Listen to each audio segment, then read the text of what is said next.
Okay, what's going on, everybody? My name is Mangg. Welcome back to Hanging with Mangg. And, hold on. Right, so, we're playing a little Turtles in Time here.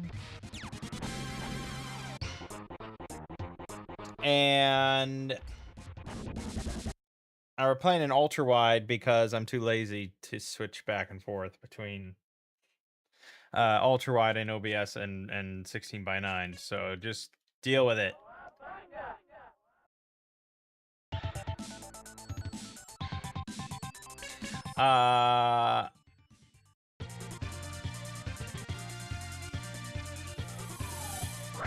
And that's pretty much it. It's pretty much all there is to say. I now have I have Linux running now on my main computer.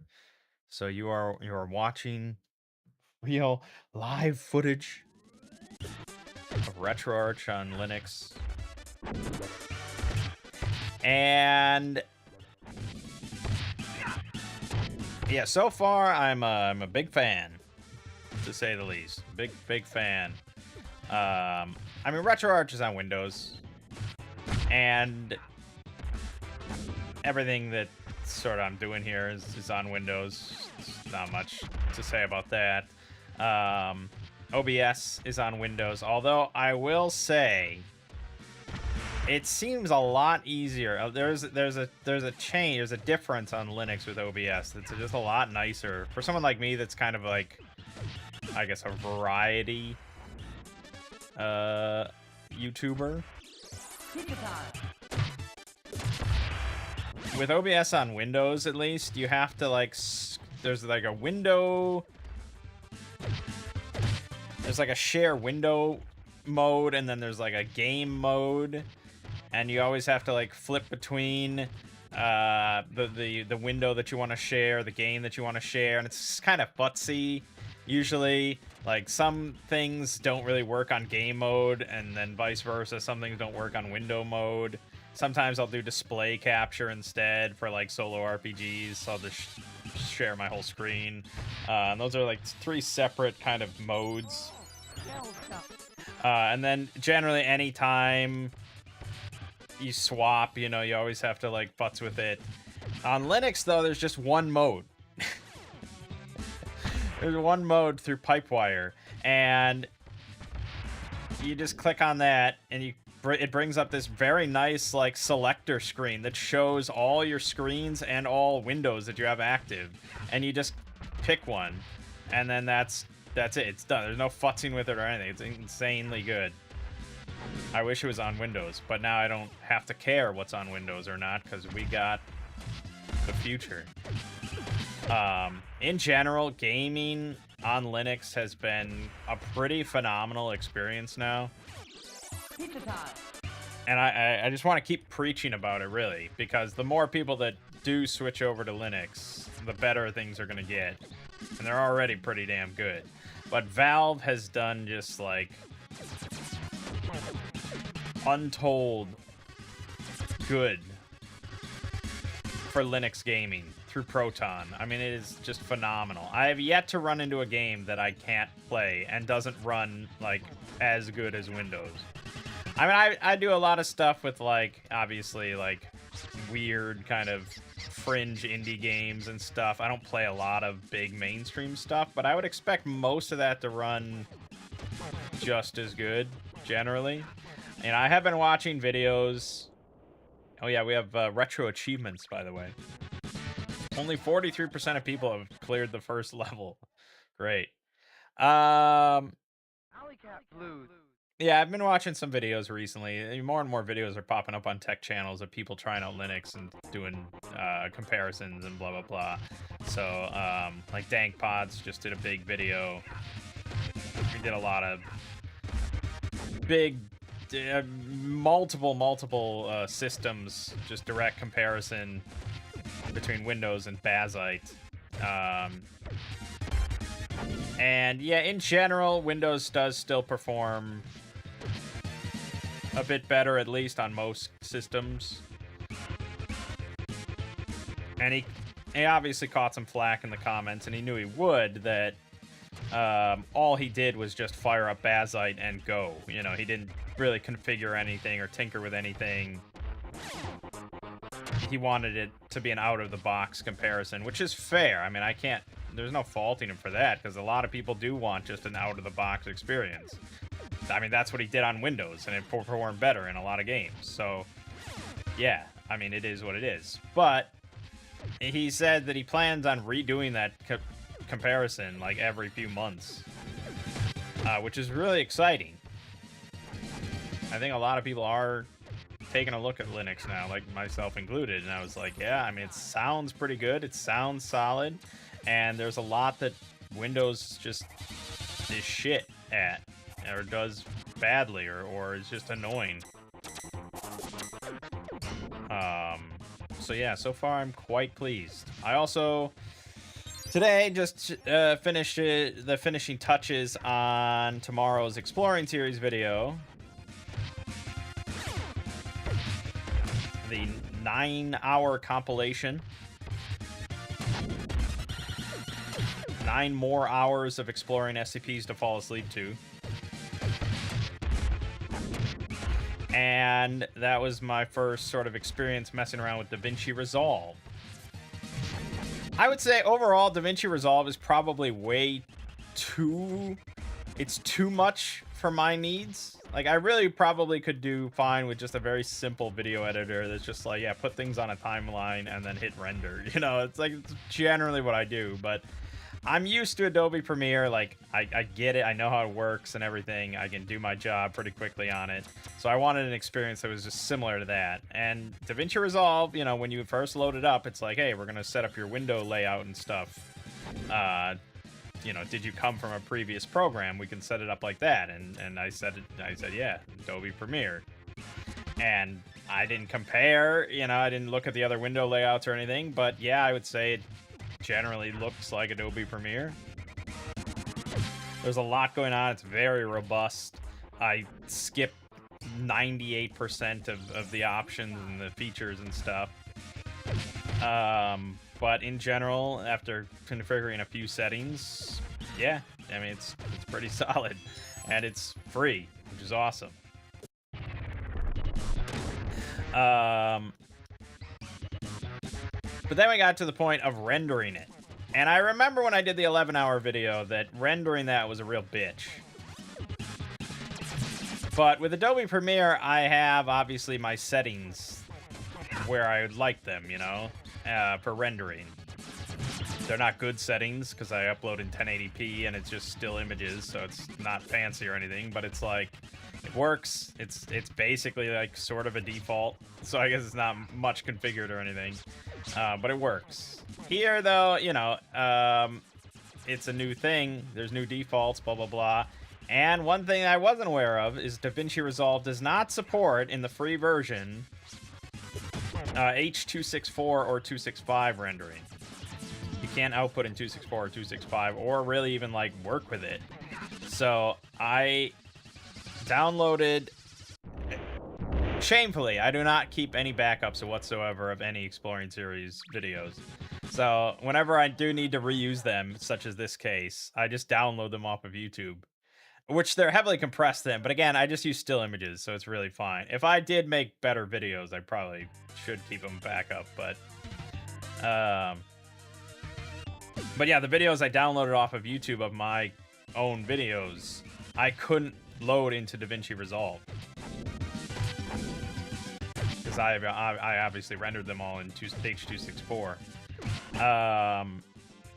So I had to then transcode them over to like an editing codec, which wasn't really that bad. I mean, I knew I started this process on Friday because I knew there would be some tinkering time required, and it's not something I do often, of downloading videos and adjusting them or re-editing them or anything, so it was fine. But then, yeah, so I had to render the 9.5 video, and I didn't know what settings I wanted. And there is a preset for YouTube. like YouTube 1080p settings, but it was way like too big. It was like 300 some gigabytes for this 9-hour video. So I was like, I don't need that. So I had to I rendered it probably like 6 times or so before I was happy with like the size and the quality. It's not good. It's not great quality, but it's livable. There was something funny at the start where I hit the wrong sort of render button initially. Like I exported it or something like that, and it ended up filling up my entire hard drive. Like 900 gigs with 126,000 files of stuff. I don't know, but yeah, that completely like filled my hard drive to the last byte of capacity.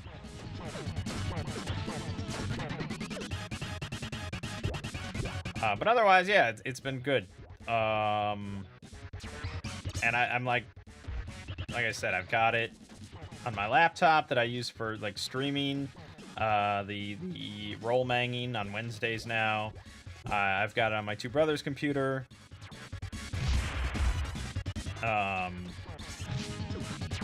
Which I've been, I've used Foundry on, I've done Doom on, I've done RetroArch on. It's all good. And now I got on the main computer, so right now I'm downloading Elden Ring. I'm gonna give that a try.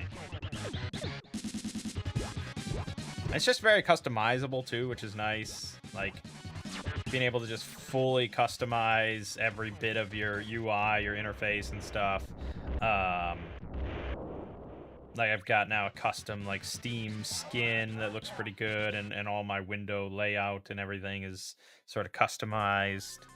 Spotify has a custom skin on it. Like it's just nice, just kind of tinker everything to suit how you want it to look and feel.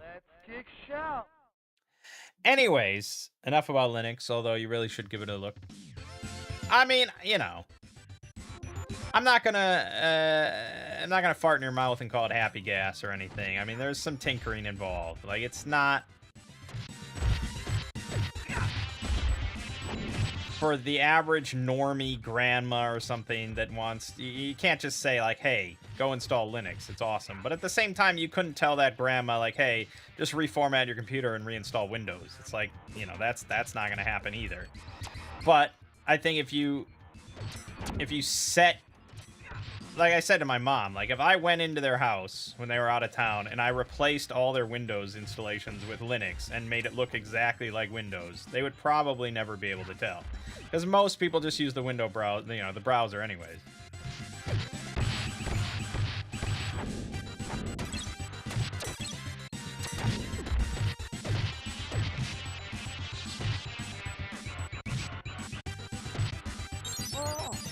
So it's, yeah, I mean,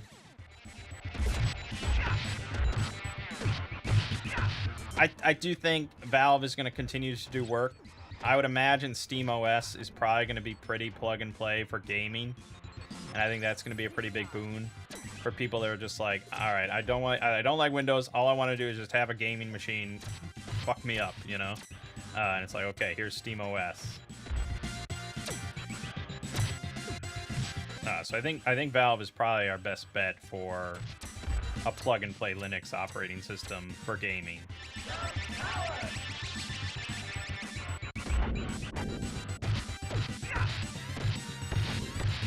All right. On this channel, Dominions, of course, no doubt about it. Solo RPGs, of course. I still have so many of those to upload. And I'm still recording more. Here and there. Also, The Drifter. I did finish recording that Let's Play. It's the last thing I recorded before I switched to Linux on this system. Incredible game. Like, if you don't want to watch that Let's Play, and I understand not wanting to, if you want to play it yourself, I do recommend playing it yourself. I'd give it like a 9.5 out of 10. Like, to me, it's probably the best point-and-click adventure game I've ever played. Outside of my nostalgia for Curse of Monkey Island.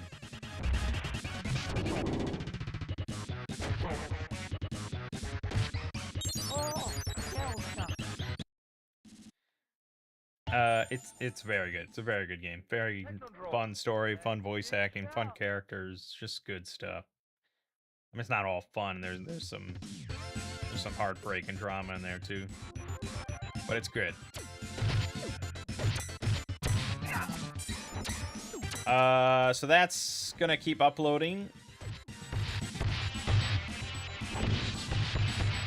And then we also have, of course, Two Brothers Play, and on Wednesdays now we stream my family's RPG sessions.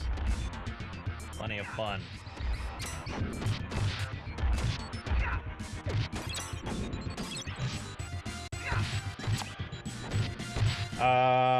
Over on the Exploring series, yeah. It's my last week of hiatus. It's about to come to a close. So that's the 9 more hours of Exploring SCPs to Fall Asleep 2 video, and then I'll be back in business with whatever. I haven't looked at the poll in a month. But back to business nonetheless.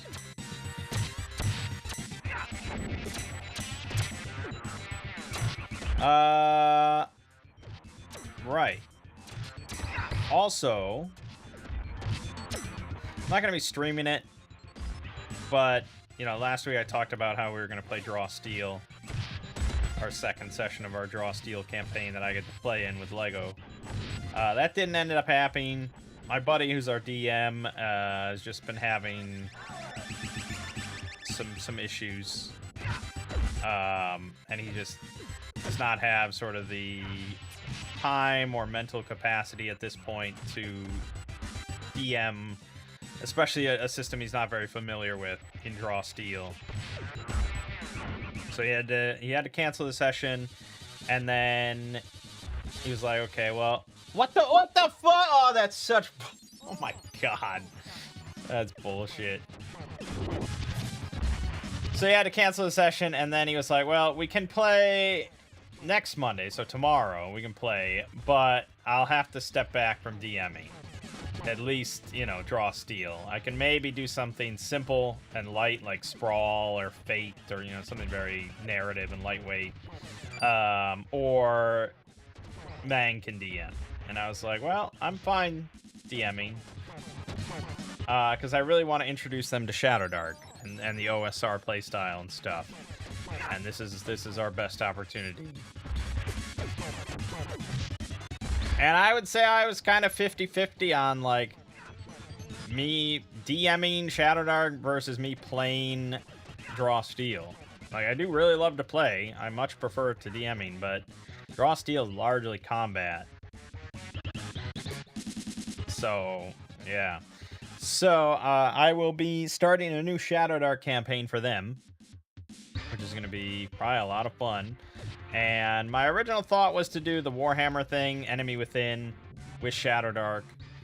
But I was like, that's really not an OSR gameplay experience. That's like a trad experience that they're already pretty familiar with. And trying to force Shadow Dark into that is not great.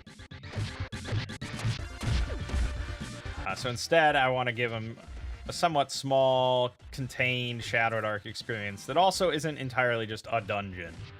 I want some wilderness play in there as well. So it's sort of a keep on the Borderlands thing. So I'm going to be running them through Into the Wilds, which is a Harley Stroh Goodman Games adventure written for 3.5 edition D&D. And it was actually never converted to Dungeon Crawl Classics. I'm not sure why. It's not amazing or anything. I do have to make some modifications to suit my needs and to fit a more OSR playstyle a little bit, but it is a keep. It's on the Borderlands. There's some caves in the mountains nearby with multiple factions. It's everything you need, baby. So, yeah, 2 of them have really never played an OSR game like this, with these sort of, like, harsher rule style and stuff. So LEGO will kind of be their guiding light, at least early on. Like, they've never hired a fucking hireling or anything like that, you know? We never tracked rations, really, or whatever. Or rolled random encounter checks. It's gonna be exciting. I'm looking forward to it quite a bit. Which is, I mean, weird for me to say. I'm looking forward to DMing, but yes.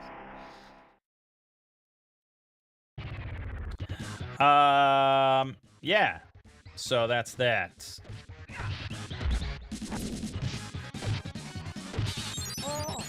Shell shock. Yeah, just get me back in the fight.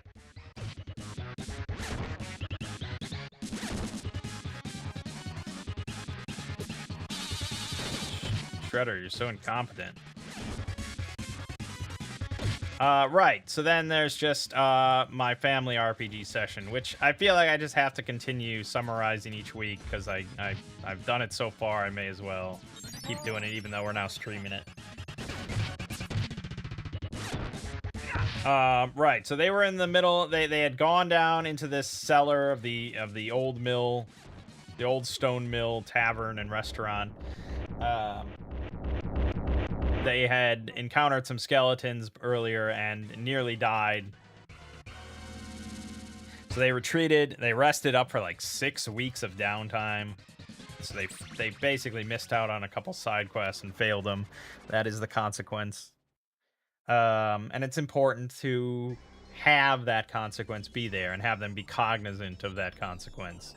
Because then it's like, well, you're out of commission for 6 weeks, buddy. We can't really wait around for you to recover. Now, they will probably always wait around to recover, but not every group would. Some groups would be like, well, we're not waiting around, so if you want to keep playing, you're going to have a backup character. Look, we found this guy at the tavern. His name's Jim. He's going to go with us, and you can play him. Or, you know, this is why you have standing henchmen or whatever that you already have been using and have equipped and have gone into the dungeon with you. And it's like, okay, you're going to play as Tokar now this session or next session or whatever until 6 weeks have gone by. Because maybe some other guys then get injured and we have to wait for them. So, okay, now we'll wait. But anytime any one person gets injured, you just sit out for 6 months, or 6 weeks, I mean. There's going to be consequences to that.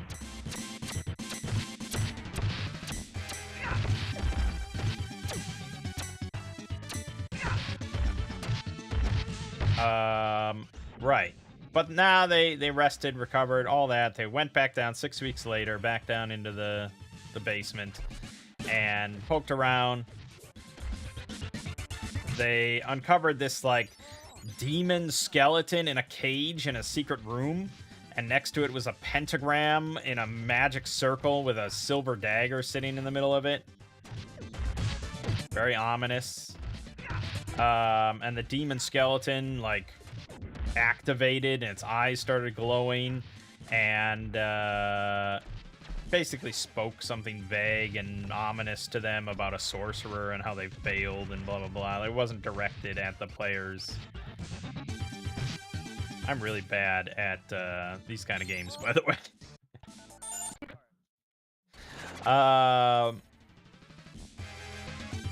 Lego did end up taking the silver dagger. I think he thought that it was some sort of dark object, dark artifact. And it was a magical dagger. I have not decided what its properties are. I probably should figure that out. But anyways, they continued exploring, and they ended up into another room where they opened up the cistern, where there were a few demons were crawling up out of the cistern, and so they got into a bit of a fight with the demons. But it didn't go too poorly for them. Fucking hell. And they decided to just, there was a magic ring at the bottom of the cistern. You know, they didn't think to look, they didn't go down, nothing of that, and it's like, that's not something that you're just gonna see by looking down, especially because it was kind of under this yellow, like, mucus film at the bottom. They just threw down some military oil to burn it, and then they sealed the door with iron spikes. But yes, there was a magic ring at the bottom. At this point in time, now that they're done with that, I will probably mention it to them, as I tend to mention treasure like that that they've missed after the fact. Just be like, hey, you know, next time maybe you go down there and look, sort of thing. I've now done this like 10 times. I still have to keep doing it, which means they're not really learning anything. But what do you know, what else can I do? What else can I can't tell them, like, hey, you suspect there might be a magic ring at the bottom of this thing. No, that's not how it works.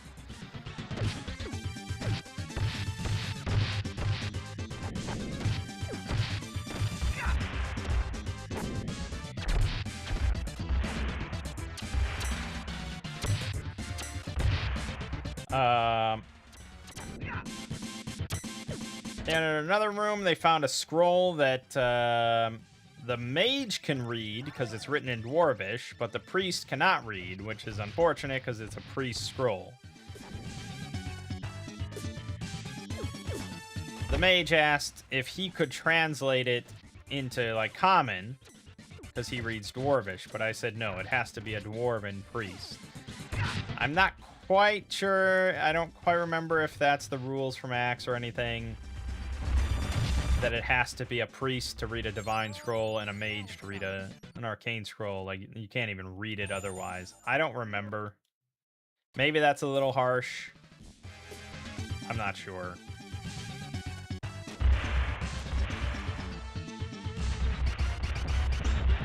I guess my rationale was that it's just like, there's fundamental concepts in there. It's you know, a translation is not just this word to this word. It requires understanding.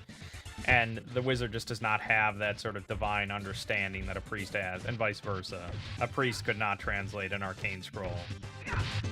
So I'm gonna stick with my decision there.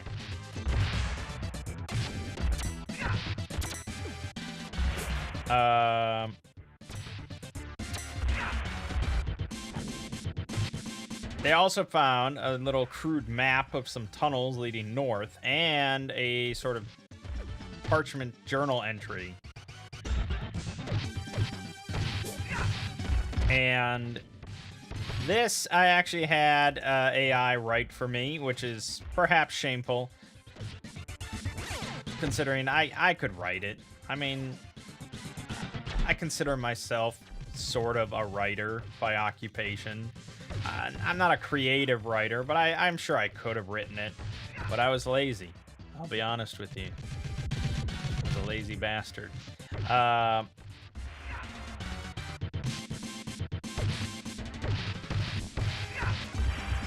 they didn't notice, and I felt it was, like, barely good.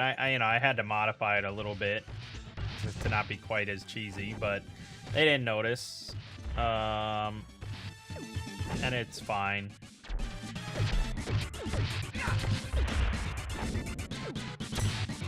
It's a slippery slope, I know.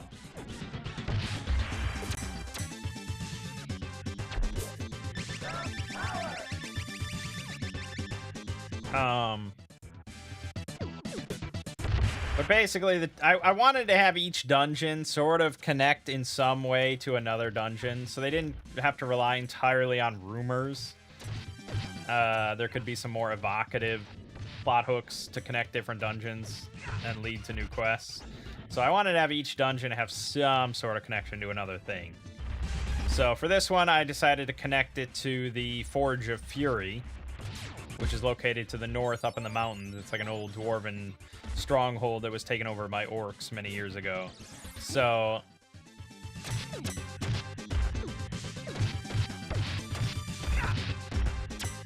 the journal entry was from some dwarf refugee that fled the massacre by the orcs and went through some tunnels and ended up in this temple many years ago. So the map kind of shows, like, the map itself is not really useful to them, in the sense of they're not going to follow his footsteps in the tunnels, but it shows at least that he came from somewhere, some dwarven stronghold to the north. And that'll be enough probably to get them there if they ask around.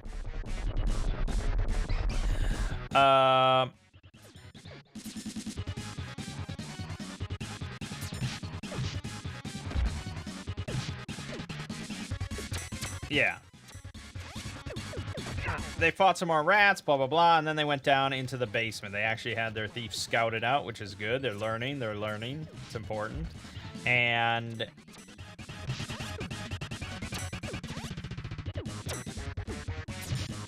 fuck. Slash is tough as shit. Fuck. They discovered a bunch more rats down there and also some sort of woman's voice.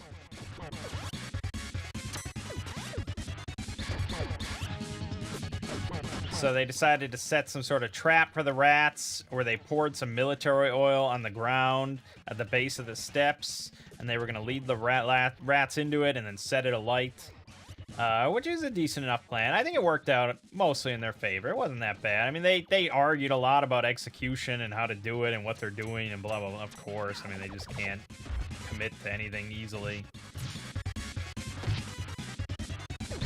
Yeah, fucking Slash. Holy shit. That's game over. That's fine. So they lured a few rats into it. They set it alight. They burned the rats, and then the other rats didn't want to come through, and then they all went back up the steps, and they were just kind of waiting.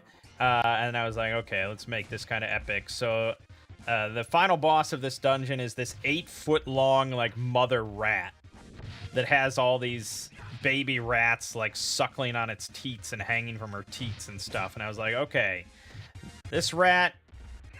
These people are a threat to this rat's brood, you know, her life and her brood. So she's committed to killing him at all costs. So she just charges through the fire, which Scorch, I rolled damage. Like, she took a bunch of damage. So that was good. But it scorches like her entire belly and underside, killing off all the babies that were hanging from her teats because she just doesn't give a fuck anymore. But the other rats, there were the other giant rats, were riding on her back. So they were protected from the flames. And she charges up the steps, scorched, dead rat babies hanging from her teats, and a bunch of giant rats riding on her back. And so then we went back into combat as the giant rats leap off of her back and charge in. I thought it was a pretty cool fight. Lego decided that he was going to break away from the little rats and charge towards the big rat because she started apparently summoning more rats. So he felt like, oh, we got to wipe her out immediately. Which is true, but it needed to be a very concerted effort by the group because as soon as Lego went in to strike her, and he was the only one that did so, she screeched, causing all of the rats to converge on Lego and attack him. So he ended up going down. And then I think almost all of them went down except for the hireling and my mom. And my mom ended up getting a very lucky hit at the end to just cave this thing's skull in. And so they won. But it was close. And actually, my nephew ended up dying. So there was a casualty. They got a bunch of loot out of it. They saved the guy's business. They saved his daughter's life. All that good stuff. They ended up investing 500 gold into his business. And so I gave them 5% ROI. On the business month over month, so it's pretty good. Like, it's gonna do well. That still means it's gonna take 20 months to recoup their investment, but you know, they might. We'll see. You know, we'll see. So the other two that went down recovered without much issue, actually. They got pretty lucky, but my nephew did die. So he decided to make a new character, and he went with a fighter this time instead of a wizard. So now the party does not have any wizard. Which is not, in and of itself, bad-ish, but a wizard can be very potent. If you know what you're doing, a wizard can be very potent. The problem is my nephew, he loves magic. You know, he gravitates towards playing wizards because he likes magic, but he's more the type of player that's just like a video gamer. That's just like, I just want magic. I just want to play Skyrim, and I just want to blast, you know, flamethrowers every round and just burn, you know. He doesn't obviously gel with old school magic games that require a lot of time and investment to get to a higher level where you can start raining down apocalypses and stuff, or, you know, relatively. So this old school way where you get like one spell per day, you know, or even in Shadowdark, because I think he ended up playing, well, he used the Shadowdark magic system, and he rolled for a couple spells, and they both failed. He got really unlucky with his rolls, and I no longer do that thing where you're even if a spell fails, you still get it to cast once before it fails. Like, I don't do that, because wizards, they're powerful enough in Shadowdark, especially with the axe spell system. I could maybe give it as a bonus to the Shadowdark spell system, but yeah, I don't know. It's really unnecessary, I think. So he made a fighter now, and he rolled pretty good stats, so he's pretty pleased. But we'll see how they do without a wizard, because I feel like dropping a big sleep spell is sometimes fucking-spensable, Does he play Clash or Royale? That might be the culprit. It's possible. He's not a big gamer in general, but I know that he's played a lot of Skyrim, and he's played Baldur's Gate 3. But it is very possible he's played Clash Royale. He's a bit of a zoomer, so I'm not surprised. But yeah, I mean, we don't really have a mechanic of cantrips or anything where you can just cast a spell every round for your entire life, Magic is early on quite limited, but potentially very useful. I mean, I can understand you roll a wizard, and in an old school game, you'd have one spell per day, but by God, you would cast that one spell, Whereas in Shadowdark, it's very possible at level 1 to have a few spells, and you don't get to cast any of them all day. They all fail, and that's it. And you're just a guy with a stick, So I can understand and relate, but either way, I mean, that's the risk you take. That's the investment. Wizard is long-term shit. If you want to just fuck shit up at level 1, roll a fighter. Yeah. I mean, that's it. So now they have, so they have 2 fighters, a priest, a thief. They have a hireling fighter. They also have a hunting dog, and Lego has now picked up a war dog.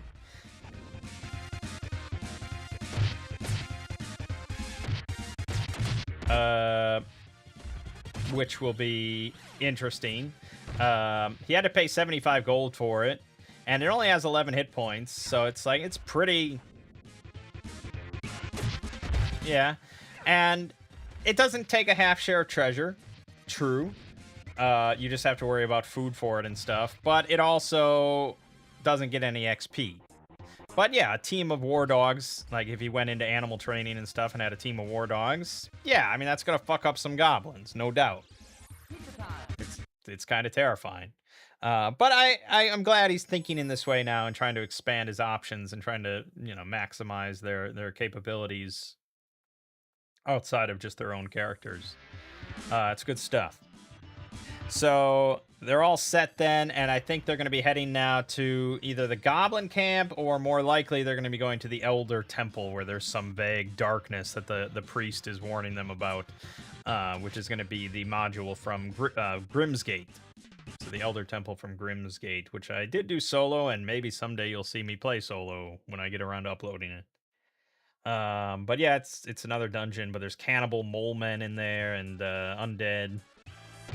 I thought it was pretty pleasant when I ran it solo. So we'll see how it goes. I think that's about it, though. Otherwise, this Turtles in Time thing will just run forever. So, anyways, more Dominions, more solo RPG, more RPG streams in general, and the rest of The Drifter. Very good game.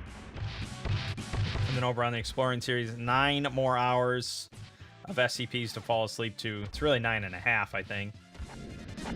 And then we'll be back to business with new SCPs. Very exciting. But alright, my name is Mangg. This has been Hanging with Mangg. And I'll see you fine folks next week.